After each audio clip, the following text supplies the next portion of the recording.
Hi there, welcome back to my channel. It's Ann at Martin House Flowers. In today's video, I have a very special treat.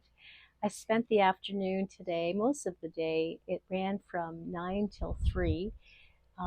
My friend and my stepdaughter, we spent the day at the Dekalb County Garden Walk. It's an annual event sponsored by the Master Gardeners of Northern Illinois University. I'll make sure I get those credits correct. I'll put the proper sponsorship down below.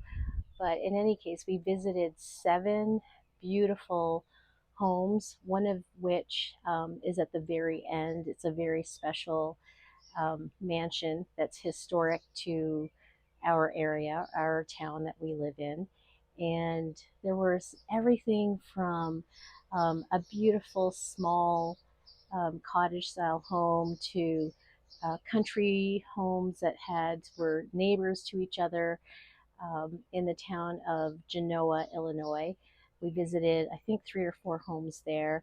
And then in the town where I live, there were a few other homes. Some were newer, some were older, but I think you will really enjoy this video, as I really loved finally getting to do the garden walk in my area. So thanks for joining me today, and I hope you will comment below and let me know which was your favorite. I have a special shout out to one of my followers. It was so exciting. She heard my voice as we were signing in, and I guess we were visiting her sister-in-law's home. And I won't mention her name in case she wants to remain anonymous, but in any case, it was just so cool to meet one of my subscribers, and it just felt like we've known each other. So anyway, I really loved this day today, and I wanted to share it with you. So thanks for joining me today. Please let me know which of the homes were your favorite to tour on this garden walk. Here we are at the first garden in Genoa, Illinois. It was a very quaint little country home with I recall it had a front porch. I didn't actually take a picture of the front of the home because the garden started at the side yard. So I will just let you take a look. It was definitely an older, more lush garden.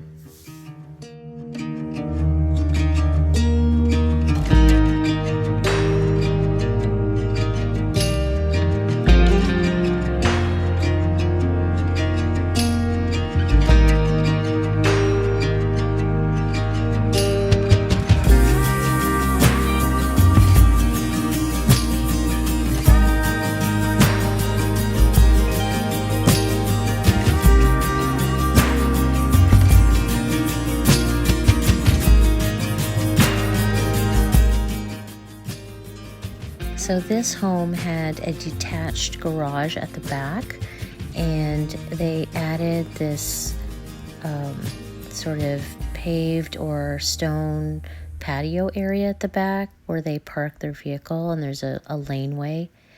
And they really made it so quaint, and they have some raised beds made of pavers, a little vegetable garden, a little sitting area. It's just so quaint.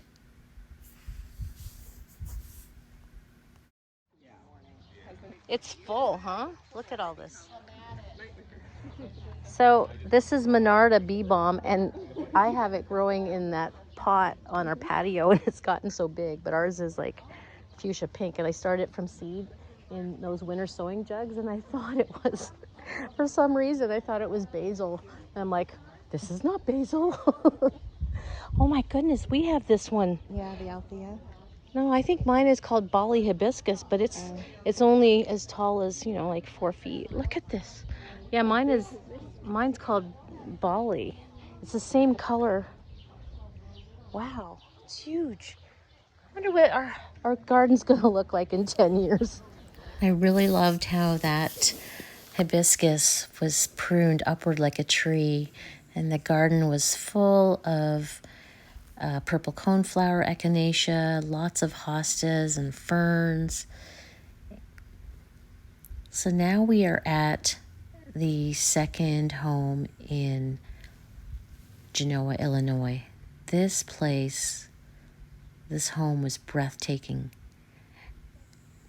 It was actually adjacent to another home garden that was also on the garden walk. So you'll see as we walked along the front, it merged, the backyard actually merged. This is the front yard. We kind of naturally merged into the backyard of the next door neighbor, who was also part of the garden walk.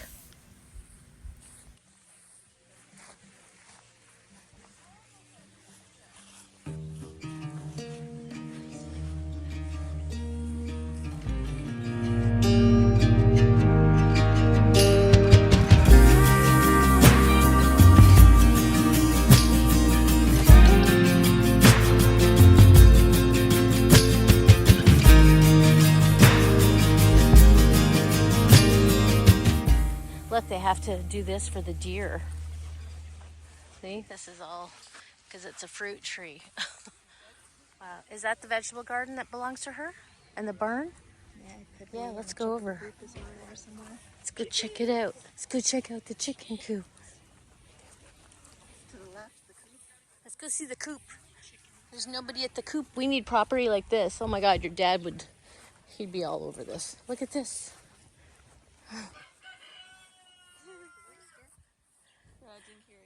Look at him.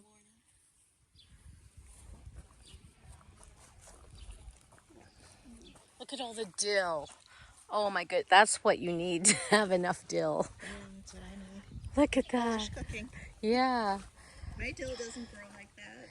Oh my goodness. I already cut back my dill to stop the flowering. Wow. Oh, they've got some squash. This is some kind of pumpkin or squash. Look at the owl. Maybe that'll work for us. What do you think? Look at all this. Yes. Ugh, my mom used to grow that. Look, they're tomatoes. Aw, so cute. Got a lot of dill. Yeah, I've never seen that much dill. Hi, guys. Hi there.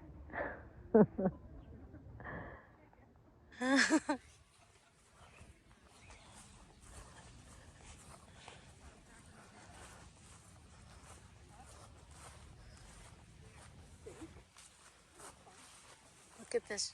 Amanda, you would climb this tree. Oh, totally. Look at this. Awesome. You'd read all your books under here. I'd read my books in there. In there, up there. You'd probably have to have a bookshelf. I'm not sure that that's a part of. You don't think it's hers? I think that's where we're supposed to go too, aren't we? Yeah. That's the other house. I think that belongs to the other house. Or is this? I think so. Look at the corn. I'm spying anyway. Look at the decoys up there.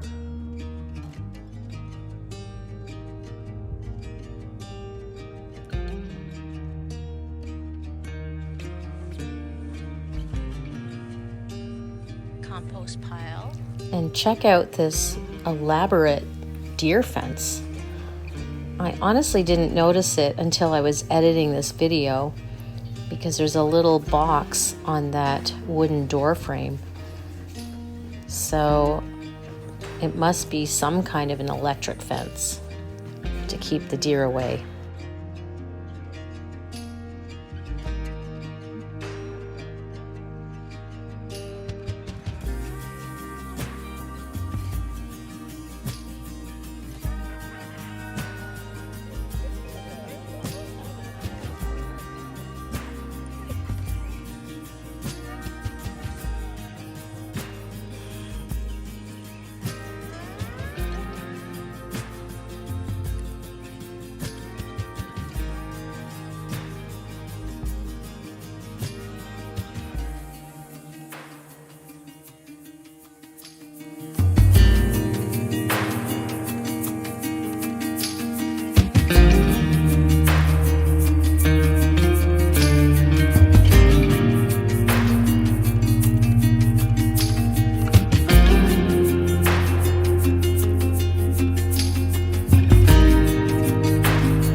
Oh, this one here?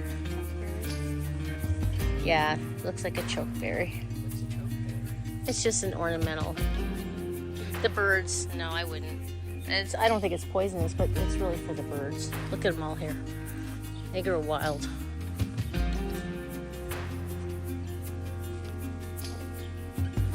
There's a nice pile of mulch. That, yeah, compost that turned to mulch. Look at that. All the leaves, it just...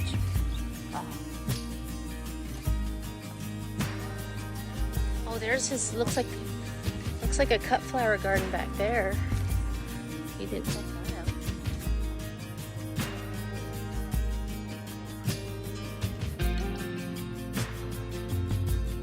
Yeah, that's what I think. Could they have a bus?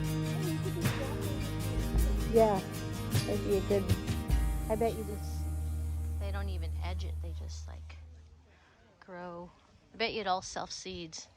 We've got Monarda, Echinacea, Black-Eyed Susan, Queen Anne's Lace. It's all the same. See, it just self-seeded, and some lilies, daylilies. They definitely have deer. Yeah. They're protecting. Oh, is that an apple or a pear? Look at that. Is that an apple or a pear? Looks like. Oh, is it a peach? Peach? It's a peach. It's a peach tree. We can just... Peach trees aren't very common in the Midwest, but there are in fact a couple of varieties that can be grown in the Midwest. I'll include those in the caption below.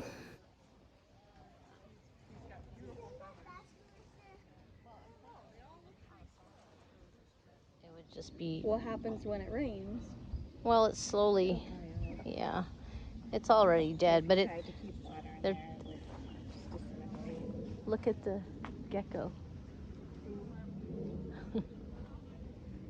So yeah, you just kind of let things go wild. Oh, let's go down here. I'll head towards the car. That belongs to the other property, I would think. This is a nice driveway garden. So you just split all your hostas and just, you know, don't have to buy a lot of plants, just split everything. All the ferns.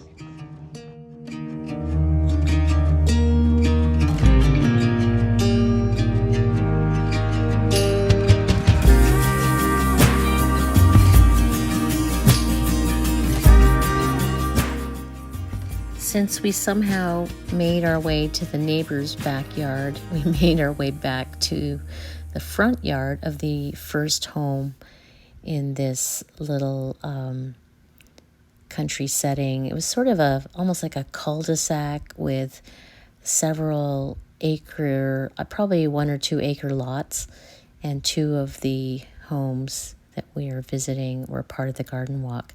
So we're back at the front yard. And look at that. They even have their own nature trail just off of their property. The beautiful, relaxing hammock. Their front yard with a fountain. So much shade. I'm so envious of shade gardens. And look at this amazing little seating area with the bench suspended from the tree.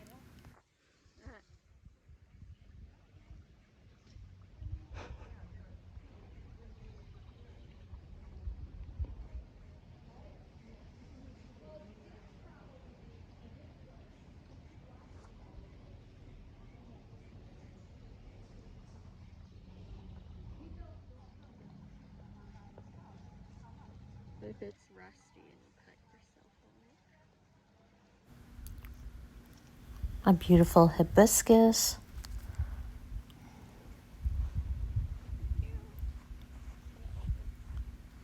And what looked like a fairy garden.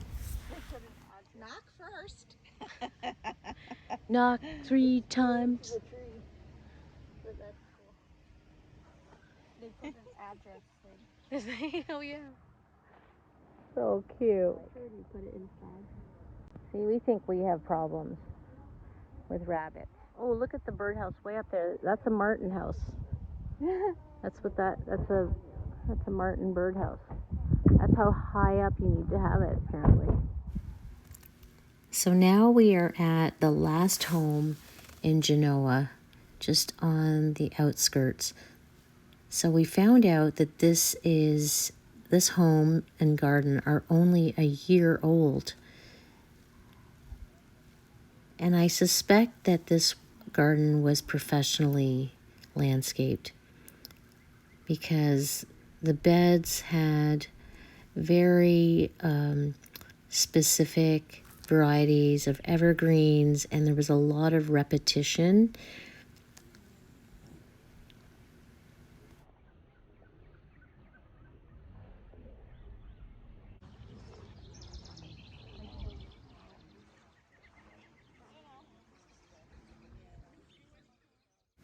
It was absolutely beautiful. This back garden here was definitely a cottage style garden, and the left side was mirrored by the right side with the black-eyed Susan, the Monarda,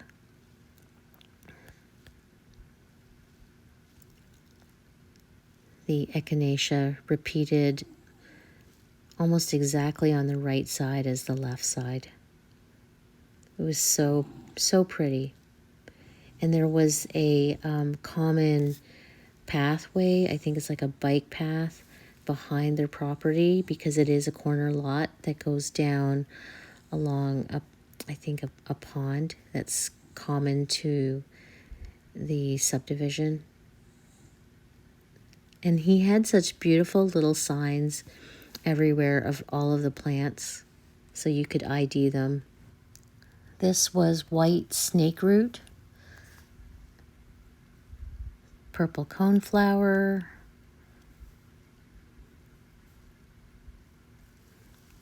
And he had some very humorous little plant tags down there where that one says weather attack.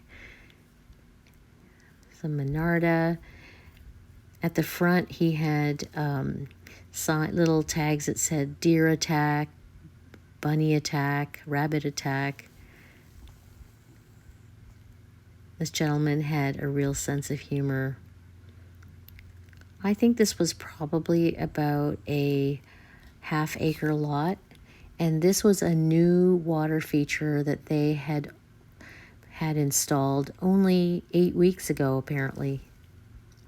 And they had some fish in there too. Definitely a gorgeous water feature to have right at the edge of your patio. I don't think I could have one of these with my dog, though. Eddie would definitely be in there. Rain gauge. Maybe he'd start to like to play in the water, though, because Eddie's not really fond of lakes or ponds. So this was the last home that we visited, last garden we visited in Genanoa, Illinois. And now we are back in Sycamore, Illinois. And this is the home of a landscaper in town, Strawn Gardens. And apparently this property used to be the location of a nursery and greenhouse. The home used to be a greenhouse. And this is a catalpa tree, the most incredible tree that we came across today. In fact, there's 2 of them side by side. Look at that umbrella it creates. Apparently, this is an 80-year-old tree. The catalpa tree has beautiful white flowers in the spring that eventually turn into these long beans.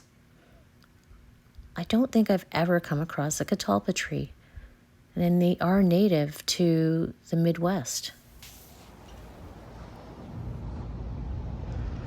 So this is Strawn Garden. They own a landscaping company in town.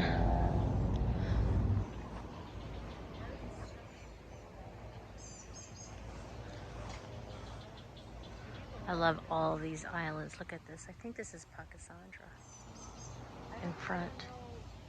If it was forced when it was a young tree.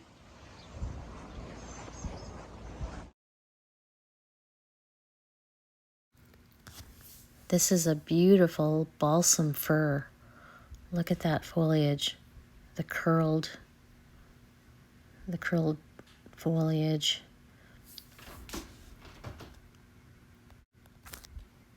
A European beech.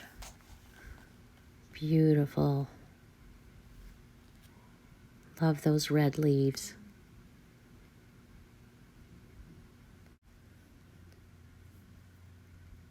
Daylilies. I'm not sure the variety of those, but definitely a lot of repetition. Very professionally landscaped with all this repetition. And of course, we noticed the clothesline that just reminded us that we are not in an HOA area. Since those are never allowed in any subdivision that has an HOA. It was so somewhat charming in all of this.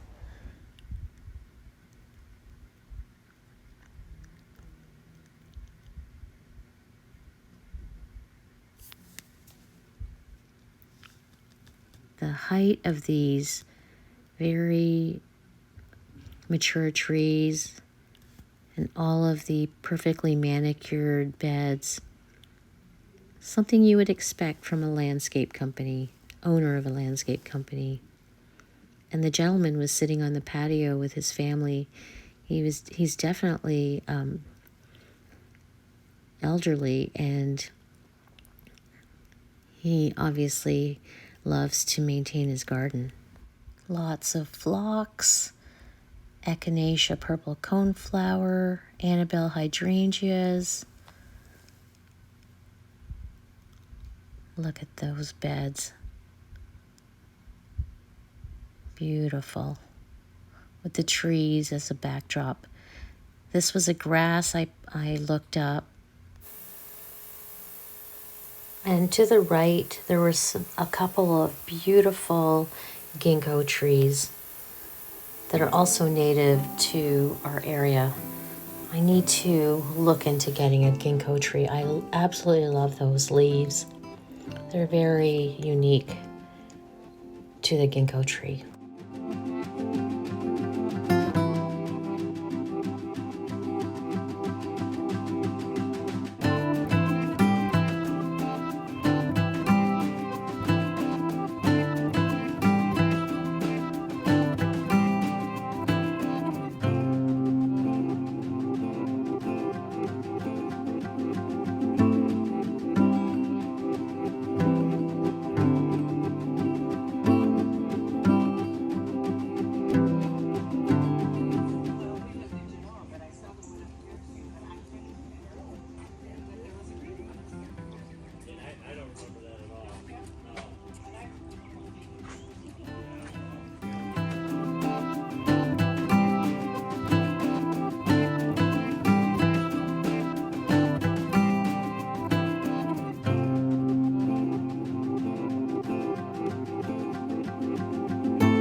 So we've made our way back to the front of this beautiful home of Strawn Gardens, and there is the view of the beautiful catalpa tree in the background there.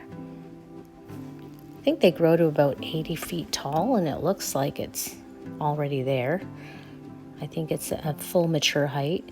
And we're coming up to this front bed here, the front walkway bed, with only two varieties of hydrangea, one variety of hydrangea and a rose. And their containers at the front, I wanted to take up a closer look. They have a basket at their front door on the red door, which means welcome, and their containers of geraniums and ivy. Beautiful iron tricycle.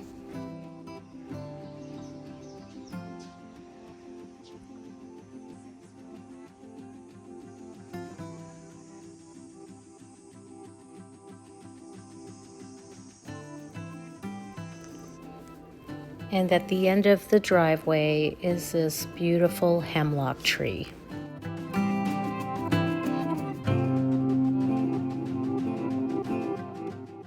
So on to a completely different country home. Just down the street, around the corner, are some of the older homes in Sycamore. And this quaint little cottage home had a gorgeous front porch, all decorated in red, white, and blue, beautiful hanging baskets, and a cottage garden with lots of garden ornaments. I love those glass ornaments, all the metal. Another hibiscus, this nice little seating area. I backtracked a little bit, painted red. Definitely a red, white, and blue theme. I absolutely loved what was coming around the corner in the backyard. She hung her flower basket so pretty.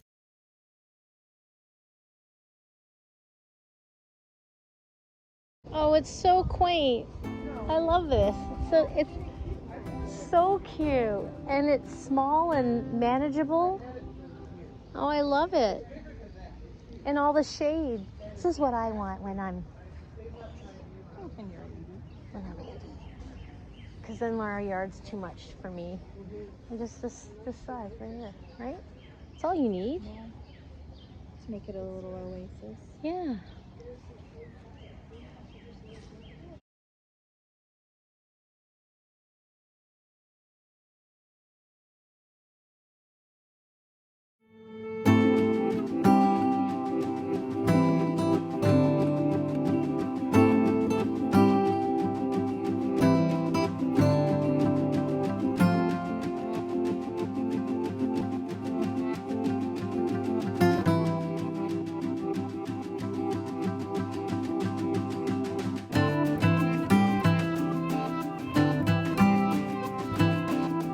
one day you won't have those flowers and you have pictures.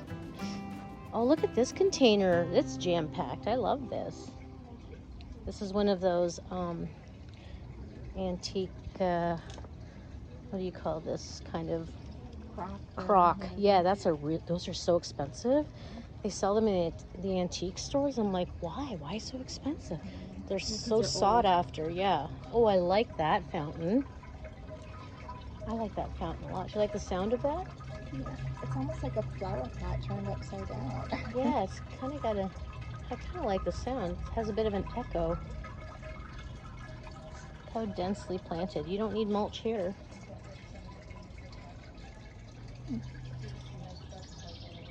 Look how she set the table and everything.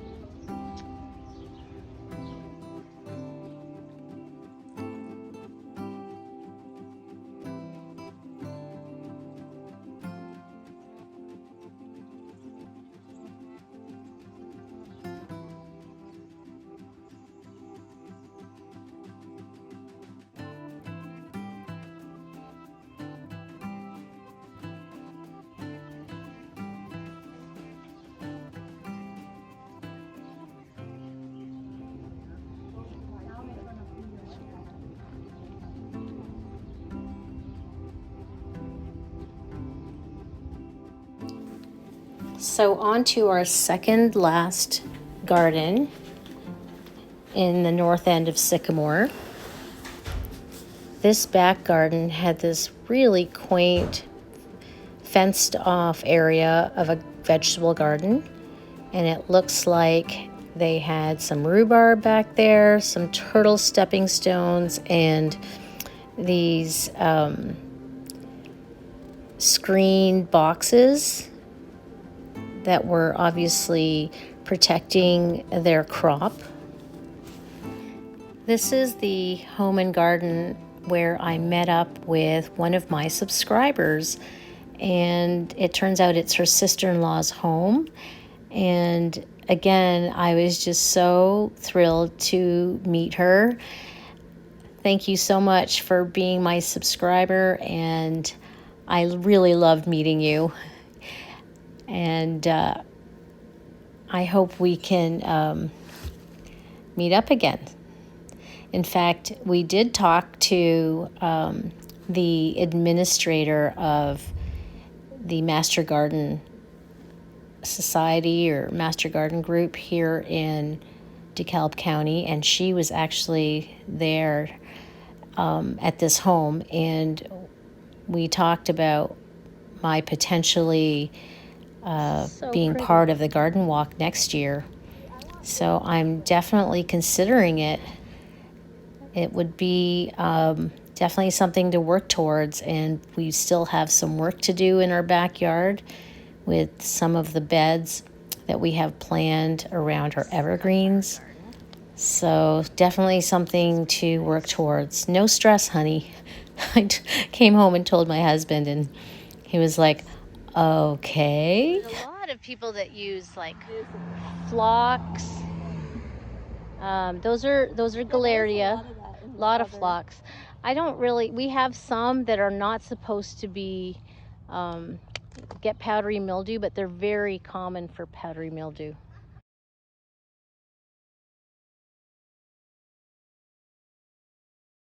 We have 2 of these on each side of our rising sun redbud. Look how big it's going to get. Yes.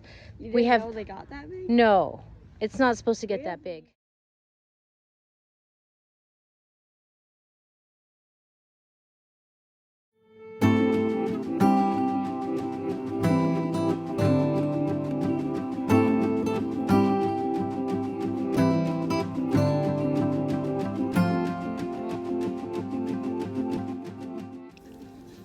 So this was a really lovely shade garden here under this tree with a big blue bird ceramic ornament. And then we were off to our last stop, the Ellwood Mansion.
So this is the bridal garden.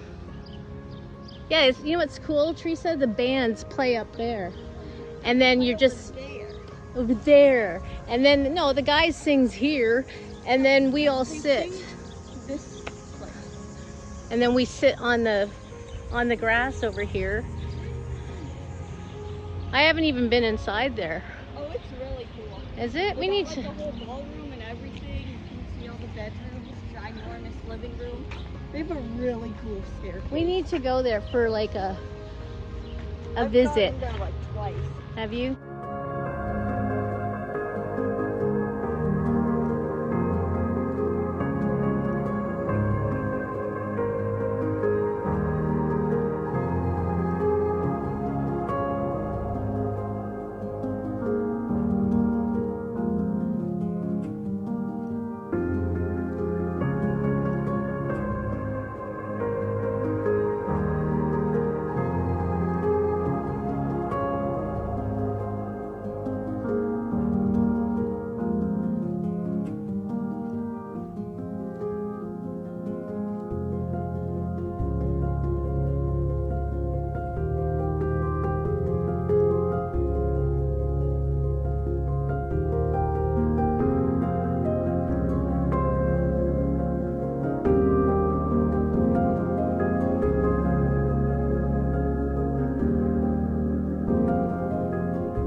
The Ellwood House Visitor Center has a couple of tours for the mansion, I believe twice a day on the weekends, and is open to the public.